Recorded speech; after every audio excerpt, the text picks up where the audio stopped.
One, is this working? How we doing? How we feeling? Well rested? Well rested? Sometimes it takes a time out to heal. Set aside the busy schedule and just chill. Be like water, empty your cup, then refill. Until it feel good to take control of that medicine wheel. Real fortune, to summon in more strength before you head out those doors again. Getting caught up in the world's whirlwinds. Lugging around life's burdens. Twirling through time, working non-stop, trying to maintain a stable mind. Sometimes it takes more strength to cry than to hold it in. Most men won't admit, lost on that ego trip. Some get so sick, bottling emotions. Tipsy from the poison, making unhealthy choices. Affected by the infectious outside sources. The relationship with the higher self turns toxic. And it only gets worse if you don't watch you. Got to be your own doctor, take care of your wounds. Do what you got to do to soothe the pain. Like most mamas say, there's always gonna be some bad days when all you want is a band-aid and a break from the rat race. It's a jungle out there living in this human zoo. A God-eat, God world, killing over junk food. Sometimes we need to step back to get a better world view. Tune in, let the great spirit speak through you. I got a joke that I want to tell you. I'm still trying to figure out this joke, so maybe you'll get it and tell me. You're gonna have to help me out here. So it goes like this. Knock, knock. There.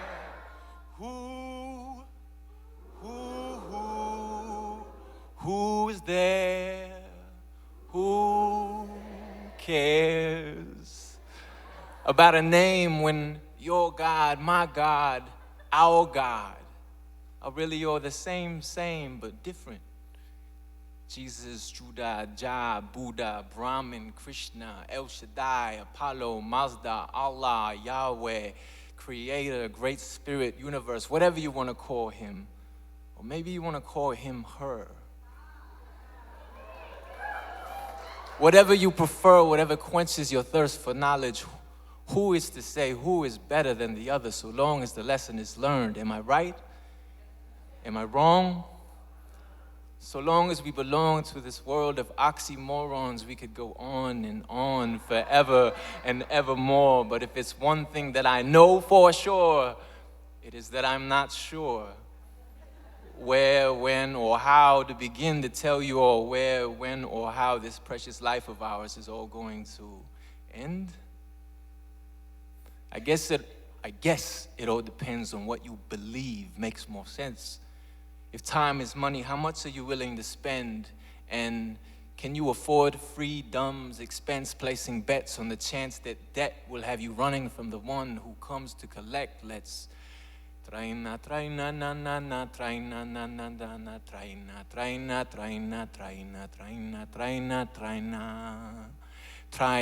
to try too hard to make an educated guess, for you will know when the divine secret will be exposed. And the truth to the innermost level of your soul will be yours, to have and to hold, but only to let go of.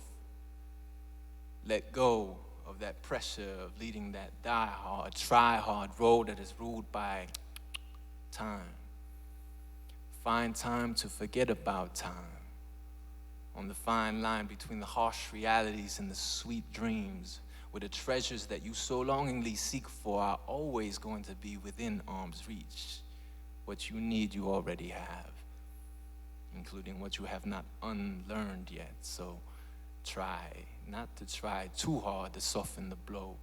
Instead, blow away that deep, fearful breath that you continually suck in before you confidently speak of such things, such as the way the universal pendulum swings back and forth across the source from which our wisdom dies and is reborn in many forms of opinions. Life and death is like a palindrome poem, a party trap,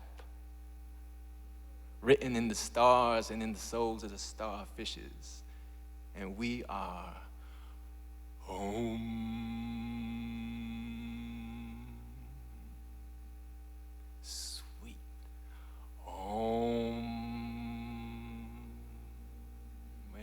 our subconscious consciously chooses to flow with the rhythms of the heartbeat's vibrations through trials and tribulations in this ever-changing metamorphic maze.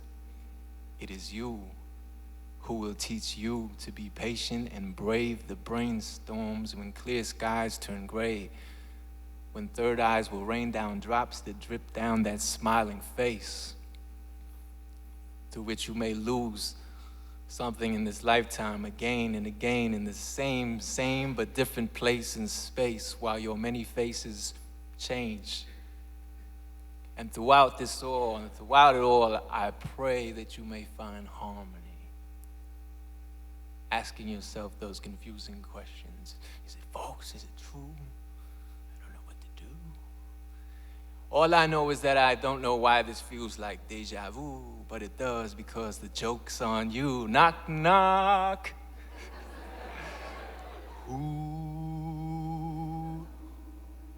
Who's there?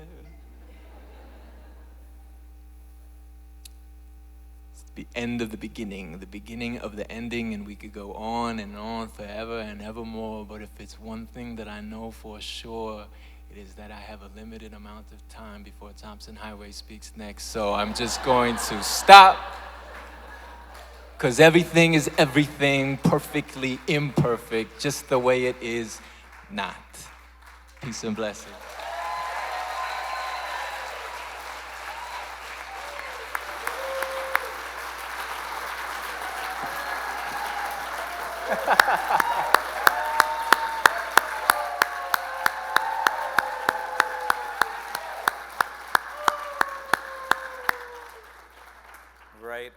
Right on. Thank you, Miigwech. Listen, it's my delight and my pleasure and my honor to now introduce Tomson Highway. Now, I have a bio that talks about him having been born on the border of Manitoba and Nunavut in a snowbank, growing up speaking Cree as a first language, Dene as a second language, but he asked me to keep it very short, and so instead of getting into this formal bio about all of his amazing awards, including 10 honorary degrees and his incredible career, I'll share this very short story. A teacher friend of mine just shared with me that she used to teach Res Sisters in her classroom, and how the students in that classroom from all around the world in every background and every walk of life would eagerly try to fill the roles of the different characters because they identified with those characters and saw themselves in that story. And in a conference about the power and the healing of art, what a beautiful story of Tomson Highway's great gifts to all of us. Would you please help me welcome Mr. Tomson Highway?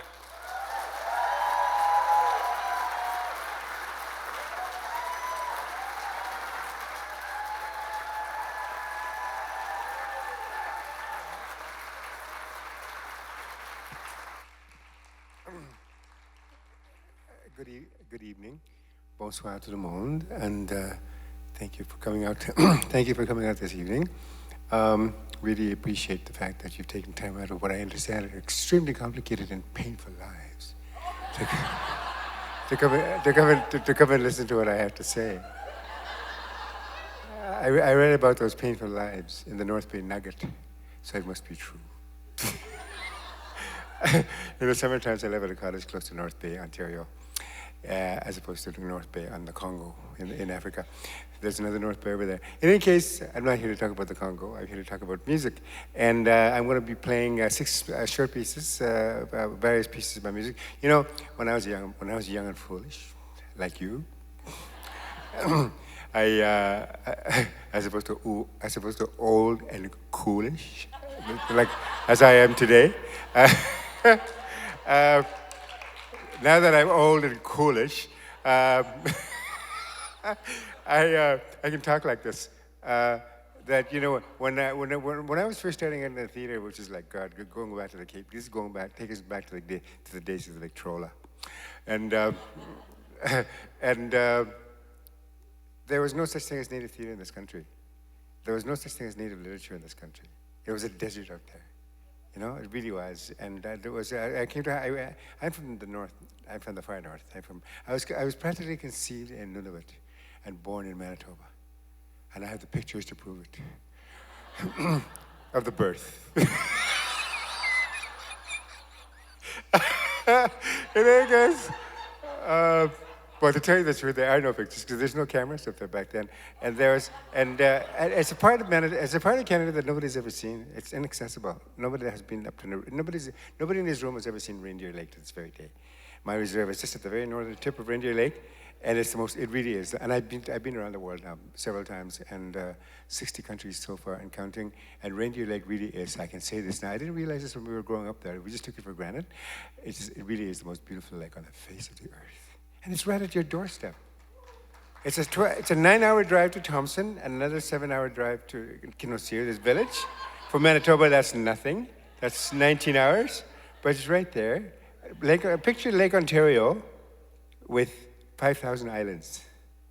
Many of them surrounded by beautiful gold sand beaches like Brazil's, and or connected by beautiful, fine gold sand bars, and clean, clear, crystal blue water that you can still drink with their bare hand. When was the last time somebody drank water from the Red River? Does anybody remember that? I wonder when that day was, eh? Somebody should research that. And in those days, there was nothing. So trying to start a career in theater was unthinkable. But those of us who were foolish enough to try it did it, and I had nothing. So we had to write our own plays. We had to write our own music because I could never afford to pay people to write the stuff. So I ended up writing everything myself. Necessity is the mother of invention. Fortunately, I had the musical chops from hell because I had extraordinary teachers right here in Winnipeg, and in those days, and I learned how to play piano in this town. And so I'm going to show you some of those licks tonight.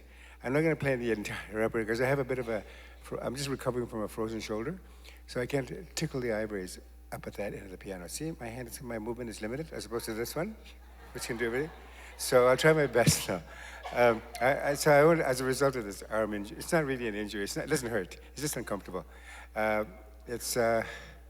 can't play my big repertoire, so I'll play my little repertoire. And I just wanted to say that anyway. Back then we were so broke because we had to pay for everything. We had to pay actors. We had to rent the theaters as well, to rent these lights and everything. You know, at one point I was so poor, I was so broke that I was down to one servant. Have you ever done that? Where you're down to one servant, all of a sudden at age 45, you had to learn how to put on your own clothing. You know, you had to learn how to brush your own teeth. You had to learn how to do your own breathing. That's how broke I was. So I'm going to play the first piece and I want to show about this conference is about healing, art as healing, and where this music comes from. It comes from northern Manitoba via many countries all over the world. And this particular piece that I'm going to play it's a lesson letter from Schubert, Franz Schubert, who is one of my favorite composers. I'm a classically trained musician. Schubert was famous, of course, for many things, but one of them was his song cycles. The two big ones, the Winterreise and Der schöne Müllerin, the Pretty Miller Maid. And those songs are exquisite. Many of you people know them. And his specialty was to paint pictures with music, like the trout, for instance. You hear the movement of the trout jumping in and out of the water, and the baritone sings the song, the narrative of the story, with a smooth legato melody. And same with the Gretchen at the spinning wheel. You hear the spinning wheel turning, and in that he weaves the song of Gretchen singing her song about loss, a love, missing her lover who is far away, that kind of stuff. So this one's called, this particular piece, these are all from musicals I've written over the years. The 6 pieces I'm going to play. This one's called from a musical called a children's musical called The Incredible Adventures of Mary Jane Mosquito. I don't have it here. The book didn't arrive here in time because it was from another publishing house, which my friend Grant, who's here, but selling books at the front. By which these things are CDs for this music, and the books that go with them are for sale in the lobby afterwards. And anybody who doesn't buy them will be punished. Catholics will be forced into a corner to say their Hail Marys. Protestants will be forced into their kitchen to bake a casserole for the next United Church supper. And Indians will be barred from the bingo for life. So, in any case, The Incredible Adventures of Mary Jane Mosquito is about a little 4-year-old mosquito who was the only mosquito in the history of the world to be born without wings. So she has to walk She had to take taxis and buses and airplanes and trains. She takes a train to Ontario at one point in time. She's from a little town in northern Manitoba, a fictional town called, not Le Pas. There's a town called Le Pas, Manitoba. There's a suburb of Le Pas called Le Pas. No, Petit Le Pas. Petit Le Pas, Manitoba. But Mary Jane Mosquito comes from an even tinier sub-reserve called Petit Le Pas, Manitoba. And that's where her life starts. And she sings this song. She has no friends.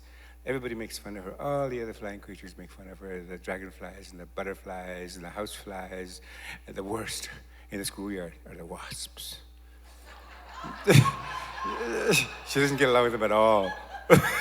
So, anyway, so at the end of the day, she sings on her porch. She sits on her parents' porch, the steps of the porch, and looks up at the sky in the evening, and all these other flying creatures are flying up in the air, and she can't. She's grounded. She can't fly. And she sings this song called "Somewhere a Star Must Surely Think of Me and Pray That I Will Not Be Lonely.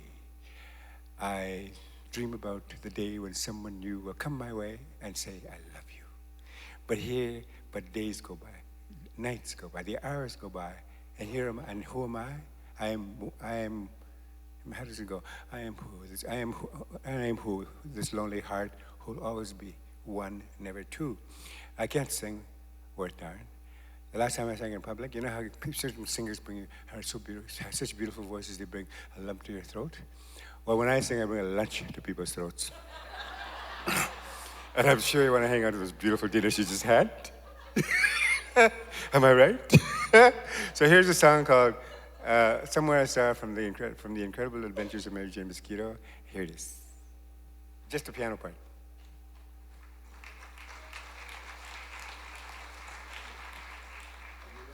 The Mary Jane song goes like this.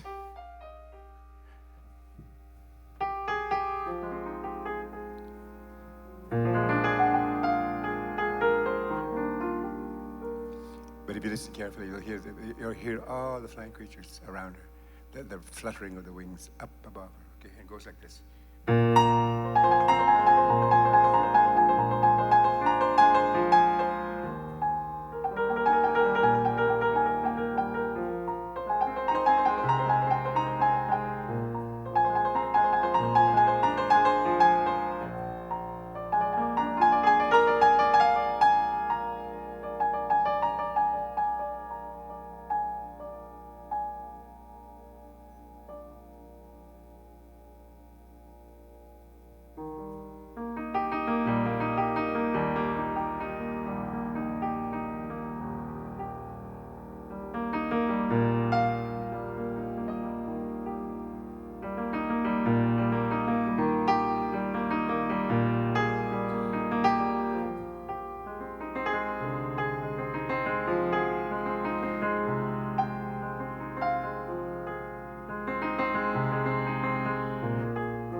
Ballet, where she tries to fly but can't.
Thank you so much.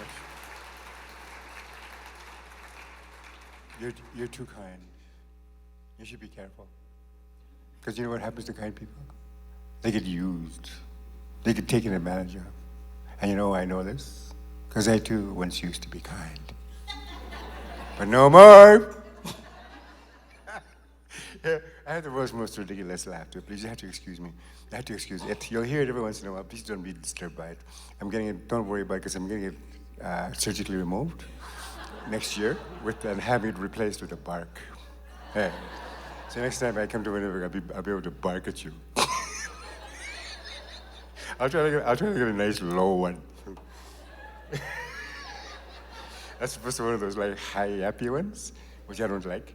Okay, and another big thing that we do is, because my first language is Cree, and my native tongue, I speak it fluently. It's very direct cabaret, and we sing it all over the world, and it's really, really very, very pretty language. It's got very pretty syllables.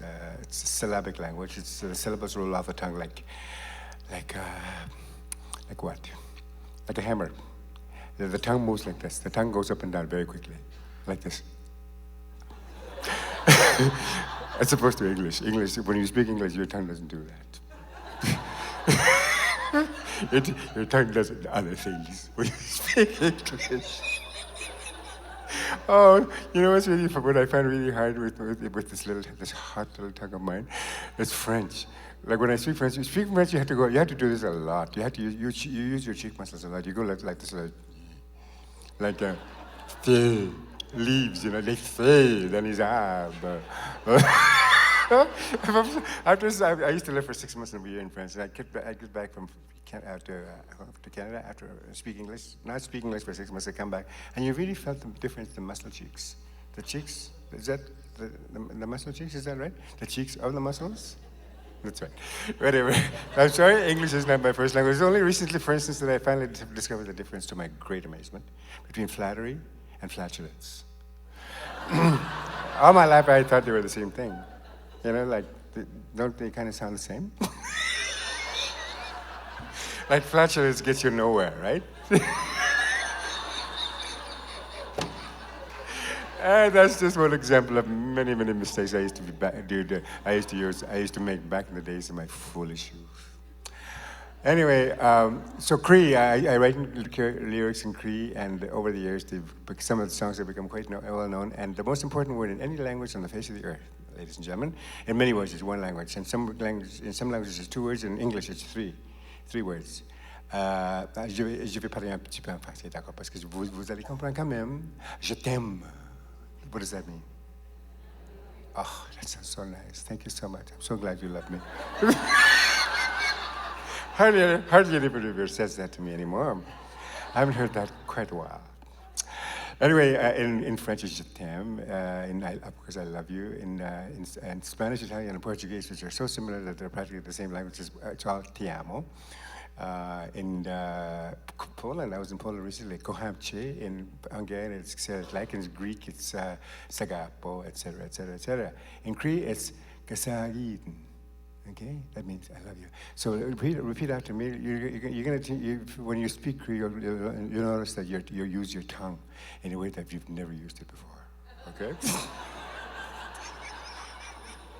Okay, I will do a little syllable by it. Do two syllables at a time. Kesa, giten. Kesa, giten.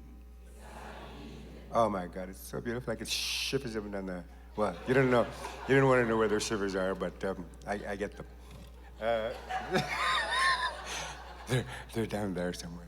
Anyway, in English you can't go into that bridge in the body. In Cree you can quite freely, which is one of the reasons why Cree is the funniest language on the face of the earth. Honest to God, you laugh so hard when you speak Cree that sometimes you can't breathe, and so you do other things besides breathe.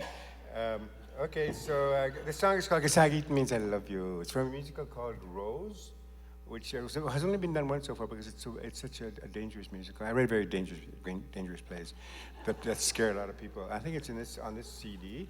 The Mary Jane Mosquito one I just played is on this black CD. That's me sitting on the piano. There's the singer who sings it, Patricia Cano from Sudbury, Ontario. whose parents are from Lima, Peru. Fantastic Peruvian-Canadian singer with a great career based in Toronto. And that's where the Mosquito song is featured. And this next song is also on the CD. It's called Second Means I Love You. And the lyrics, it's from the musical, the lyrics, I'm not going to sing it, but the lyrics are, it's about the Red Sisters and the boys from Dry Lips. It's the same story, same group of same community. It's a continuation of a series of plays. And the villain from Dry Lips has gotten it into his head to build the world's biggest casino on his reserve on Manitoulin Island in Ontario. So he's tacking up his budget one morning on a little calculator, and the little calculator is sitting on his mighty chest, and he's tapping away, and his girlfriend, is it Mole or Ma? Mole? Is on the bed, wrapped in, wearing nothing but a white bed sheet. And it's Sunday morning after a big party, an all-night party, and they're feeling very, very, what's the word, languid. And so as he's filling away, he's counted the numbers, 2,342, 3,441, $412. But his budget is to go down to California to buy what he hears. If he hears the world's cheapest slot machines are available, he's going to go down there and buy a whole bunch of them. And so she's fantasizing about going to California for the first time in her life. And she sings, "Take me to the place where sunny days just never cease to come your way, and ocean breezes gently blow, or so I've heard men say. They say California is a dream, we're living high and all that jazz.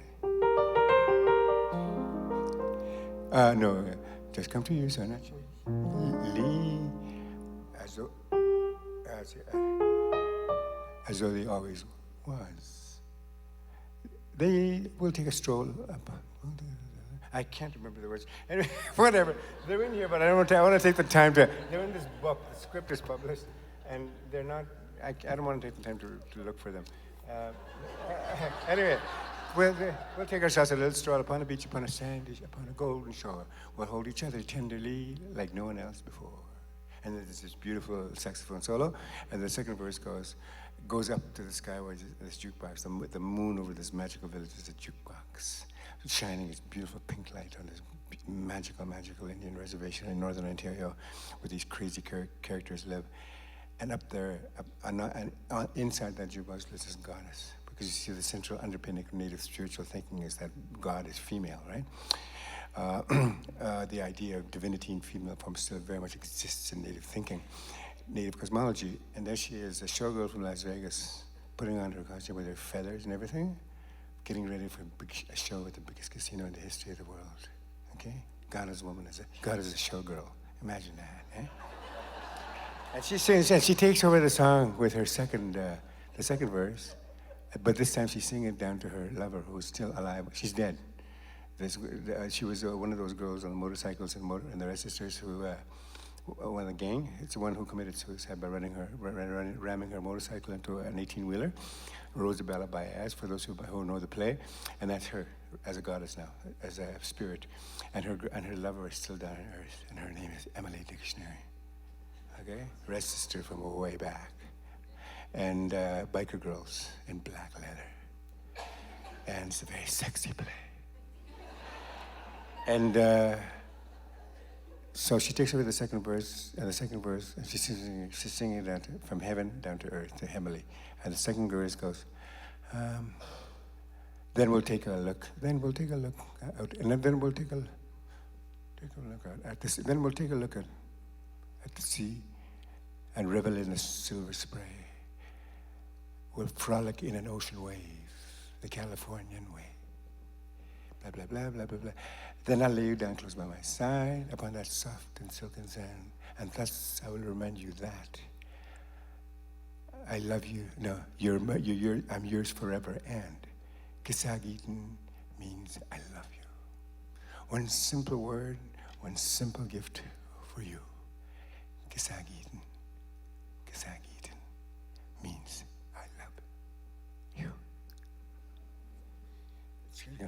That's one of the reasons why it isn't being picked up by theater companies, because it's a lesbian love song. Terrifies the living daylights out of straight producers.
Thank you very much. And that's on that CD, this black one here. And let me see, the next one I'm going to play is also, no, it's, whatever, this one is not recorded yet? I'm not sure. Anyway, so that was voice appropriation, by the way. The first one was appropriated from Franz Schubert. Ultimately, that song shouldn't exist because that Cree writer, composer wrote something based on a German folk song. And the second one was based, I stole directly from a song that you might have recognized at the end. Eh?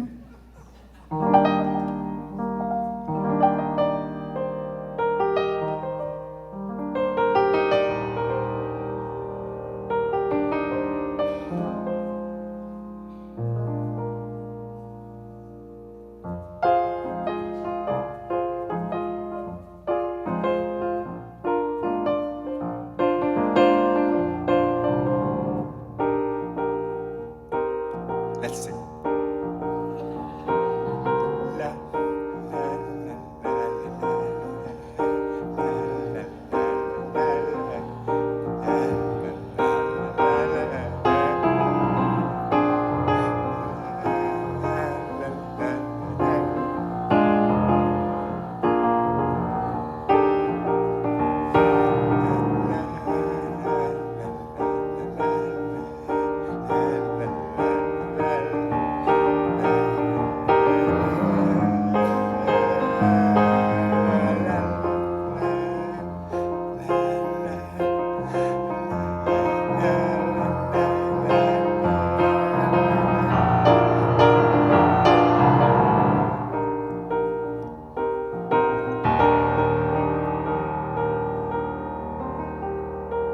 So, strictly speaking, the song that I wrote, Kisaki means I love you, shouldn't exist. is written by a Cree composer stealing from a French writer. I've stole the voice of a French writer. So it goes. They say that, and I believe it with all my heart, all art is voice appropriation. All of it. Everything is based, writers, novelists, sculptors, songwriters, composers have always stolen ideas from the previous generation.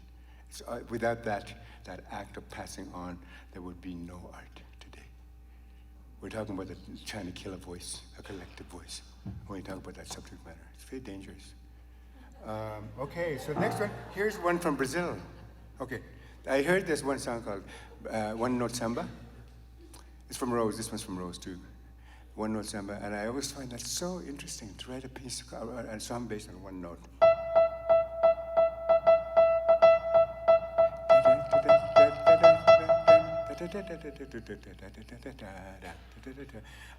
I don't play enough piano to play on this. Besides, I'm having trouble with my arm, which is why you notice me going like this. You know, that's because of this thing. It's a muscular. I think it's called tendonitis or something like that. It has something to do with a muscle called supraspinatus, and it's got something to have to do with another muscle called the scapulus cervical something or other. This doctor that I'm seeing, like all these fancy terms, right? As it turns out, the reason why I like to laugh so much is because I have a humorist. That's what he told me. That's what he told me. It's right here, my humorist. Remember the time Phyllis Diller was on tour and she fell out of bed and she broke her humerus?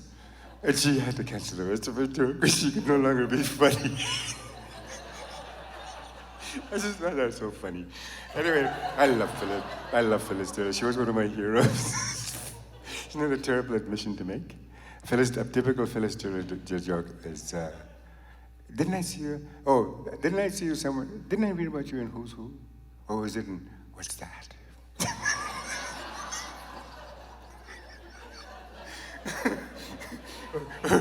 What was that?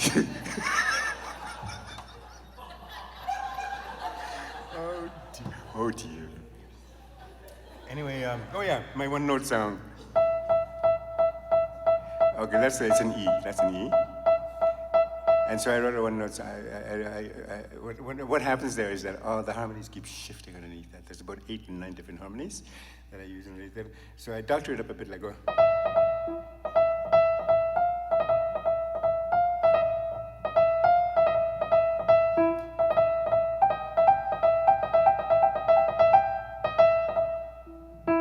There's an introduction that goes.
Thank you.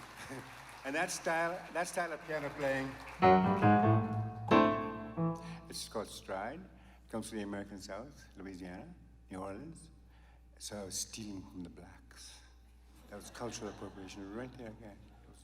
That song shouldn't exist because it was written by a Cree man stealing from black people in the American South. Isn't that nervy? The nerve. Okay. Let me see. I'm going to do 3 more. I'm running out of time because we started so late that I'm going to have to cut my. I have to watch my time here. One time, yeah, I have to finish soon. So I have 3 little very short little pieces left. This one is from the Postmistress. Here's another example of voice appropriation. The Postmistress is based on Greek mythology. A lot of my stuff is based on Greek mythology. I insert Greek symbols from Greek mythology in all my plays, to an extent or another. And this one's about Persephone, the goddess of the dead, who works in a little post office in Northern Ontario. And it turns out, and I'm not supposed to give away because it's a surprise ending, but what the hell? It turns out that she handles mail between the living and the dead. Yeah, and all the songs in the show are written by dead people to their earthly loved ones. And there's 2 musicians on stage, and she's in heaven, right? So those are her angels. In this funky version of heaven, the angels don't play harps; they play a piano and saxophone. And here's a quiet one. There's one about a child. There's one called Oh Little Bear. We were driving up the road, me and my partner. We live in a Northern Ontario cottage in the summertime. And all of a sudden, a little bear crossed our paths and stopped very briefly and went like that and then moved on. And that really stuck with me. And so finally, it morphed into this song. I wrote a song about it because the little bear image was stuck inside my head for the longest time. So I wrote a song called Oh Little Bear. About the little bear in the constellation. In Latin languages like Spanish and French and Italian, the Little Dipper is called a little bear, and the Big Dipper is called the big bear, right? And it works particularly well in French. Oh petit ours qui vit dans le ciel, oh little bear who lives in the sky. Tell me what, please, pray, tell me, please. Pray, do tell me, please. Oh, I can't remember the words. They're in here again. But anyway, while you're up there, how long and why? And tell me why you have been playing so long in this with starlight as your plaything, or something like that. But the song goes like this.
Thank you. And that's in this book and this CD, okay? Oh Little Bear, it's called. And you know where I stole that from? Oh, these are the acts of theft. I'm the world's greatest cultural appropriator. You'll recognize it.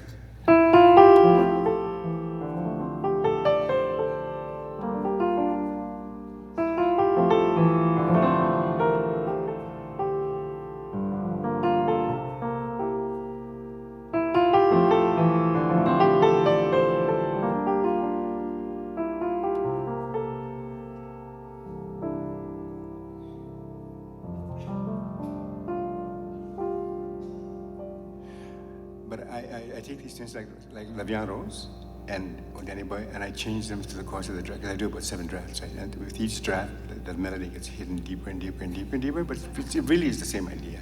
And by the time I finish with the song, you don't recognize Oh Danny Boy anymore, or La Viande Rose, or the other ones. All of them are based on something. And so here's another act of theft. I spent a lot of time in Rio de Janeiro, Brazil, the hottest, sexiest city on earth, after Winnipeg. Second only to Winnipeg in terms of hotness and sexiness. It's so hot down there that they were nothing but dental floss.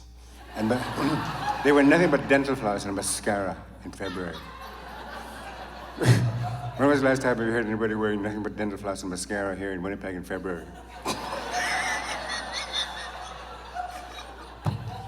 Anyway, you go to these, they call these dance clubs, they call them samba clubs. I've been going for years, I go every year. I live there part-time in actual fact, and you go to these samba clubs, they call them. They're actually not clubs. No, samba schools, that's it. Samba schools, they call them. Escuela de Samba. And they look like hockey arenas. Okay, but except of course they don't play hockey down there. There are gigantic spaces where the ice would be. That's where the bar is. The tables for the dancing and the beer drinking, and they drink a lot of beer because it's so hot down there. And up in the bleachers, that's where the band sits. Okay, and if you go to a samba school at 11 o'clock in the morning, there'll be nobody there. You'll be the only person in the entire place, because they don't start coming out until midnight. And the first at midnight set, it's something like this. At midnight, or thereabouts, 20 bass drum players come in with their great big bass drums. You know, they kind of go boom, boom. Let's say tuned to the B flat. And then at 12:30, 20 more bass drum players walk in with their bass drums tuned into the key, to the note F, dominant fifth, and the alternate. All night till 8 o'clock in the morning, till sunrise. That's Rio for you. In the bar, now you know that Rio de Janeiro has bars that are open till 8 o'clock in the morning. What do you think I like that on there so much? Anyway, and then at 1 o'clock, 30 snare drum players come in with snare drums the size of small saucepans. And then later on, 30 more snare players with snare drums the size of laundry pails. And then there's xylophones come in, and the maracas, and the bongos, and God knows. And by the time 4 o'clock, 3:30 in the morning, there's 500 percussion players up there, and all the other instruments, besides bass drums, play the syncopation to that, and the syncopation goes.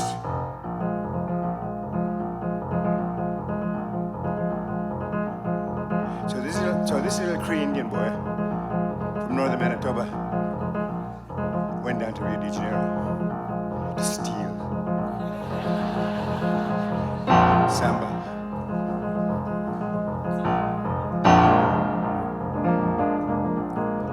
And wrote his own. And it's a musical called Rose. This is only the instrumental. It's sung by the entire company.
Thank you. And that's not in any of these books, it's in another book. Rio and Hydrogen, you know, Rio goes as, oh, the way the girls sing it. It's a trio, it starts out with a trio of girls and the chorus hands up. Come on, Big Joey. You wanna come down to Rio with me? One of the three girls, the biker chicks. And then she starts singing, Rio and Hydrogen, away the beaches of Rio. Just the thing to do this year, don't you bet you, Rio, Brazil. Oh, the sun and the waves of the ocean. I just wanna go to that city and learn how to samba and hey, etc. Anyway, the casino turns out to be a mega battle between the men and the women. The women have just had enough violence. There's so much violence in the heterosexual world. I'm sorry to say, honest to God, the relationship between men and women, from our perspective, the two spirits, it's like, whoa, man. Anyway, it turns out there's the World War III, and this time it's between the men and the women, and the women have had so much of this violence around this casino that finally they attack Big Joey. And essentially, because these plays, these 7 plays, the septology are theological arguments about is the big question: is God male or female? We want to know. If you guys came to this land with this prayer that says "Our Father who art in heaven" as a central prayer in your canon, then the question we have is, where is our mother? We want to know. Huh? So anyway, to make a long story short, by the time there's that glissando, which I couldn't quite do after the top. That's why I stopped here, because I can't do it all the way up there with my frozen shoulder. Anyway, by the time when that happens, something happens that the women all come down to the Big Joey's house. They drugged him. The one who was singing Nereo and Hydrogen drugged him with a drink. Date rape, they call it. And they reversed it. And by the time that glissando happens, they do something where the world gets flipped upside down, and all of a sudden, the next morning, men are now the rib bones of their wives. The insult goes the other way. And that's what these plays are all about. So I'll play you one last one, and that is The Sage, the Dancer, and the Fool. Derek, we need some visuals for this. All this wouldn't have happened without the initial input at the very beginning of the movement, back in the early 80s, and even into the late 1970s. A young man who gave his life to the movement. The door he opened for an entire generation, through which an entire generation of artists have passed, wouldn't have happened. The door was so heavy that it killed him. He died of AIDS at the age of 35. He was the most beautiful man who came from in the world. He came from northern Manitoba. He was my brother. His name was Nereo Highway.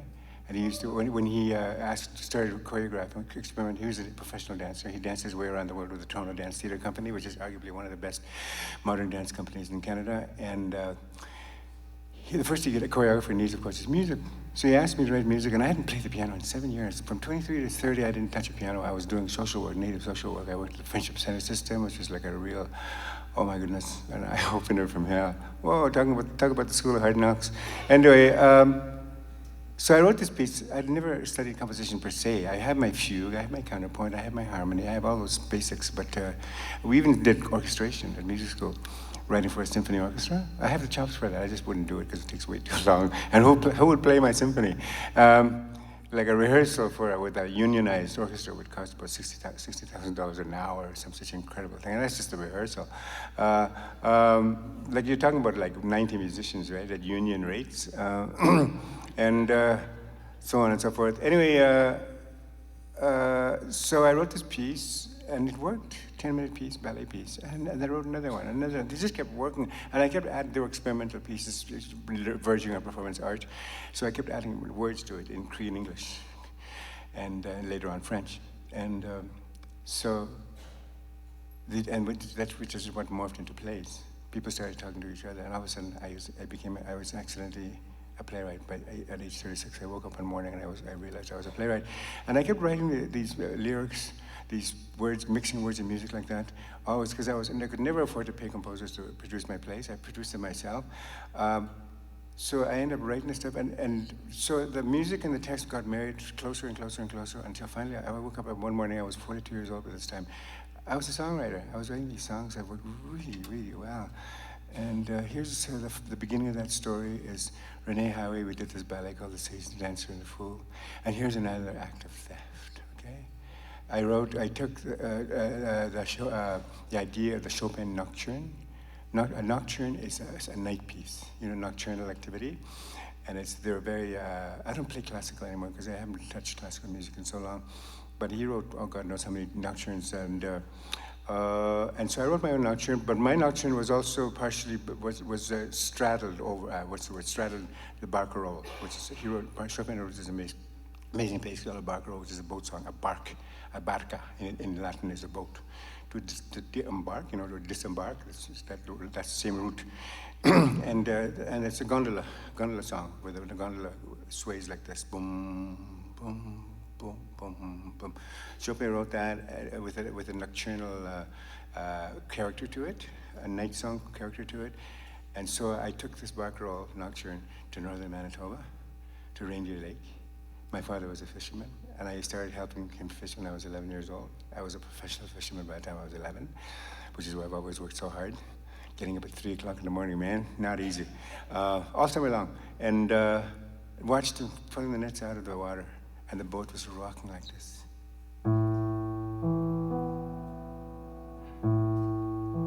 And this is where the song comes from. It's about a day in the life of a Cree Indian in the city. And the first time, and what makes it historic in retrospect, we weren't trying for anything historic, we were just having a good time. What makes it historic in retrospect is it was the first time in the history of Canada that people saw the trickster, the central figure, the spiritual figure from Native spirituality, walking down a city street in Toronto. And by the end of the dance, by the time my brother was finished with his imagery, the trickster was dancing a ballet on top of the highest skyscraper in Canada, in Toronto. And here's the theme to that song, okay? So Derek, here's The Sage, the Dancer, and the Fool. It's a piece I stole from Chopin.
without that young man, there would be no Native theater movement in this country today.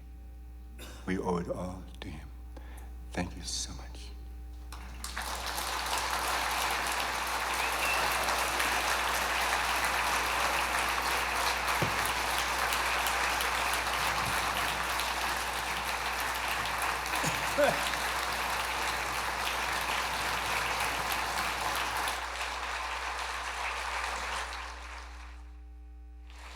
Thank you. I forgot. Thank you so much. You're too kind. I forgot. Like that movement that became a literary movement, which is now like a national movement, a national industry with a voice that is heard around the world, clean around the world. And I forgot to mention my new book. That's one of the reasons why I'm here.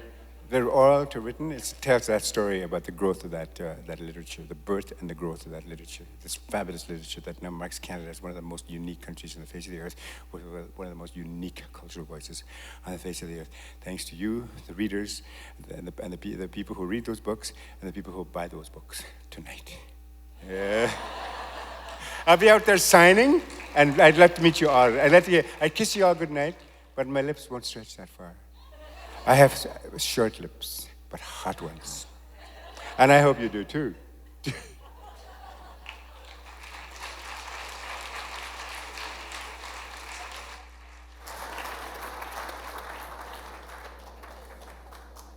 Ladies and gentlemen, there's still an opportunity to bid on the beautiful painting that Nereo continues to work on. There are books and CDs for sale out at the front. Thank you for letting me spend such a lovely evening with you. Be safe, go in love, miigwech.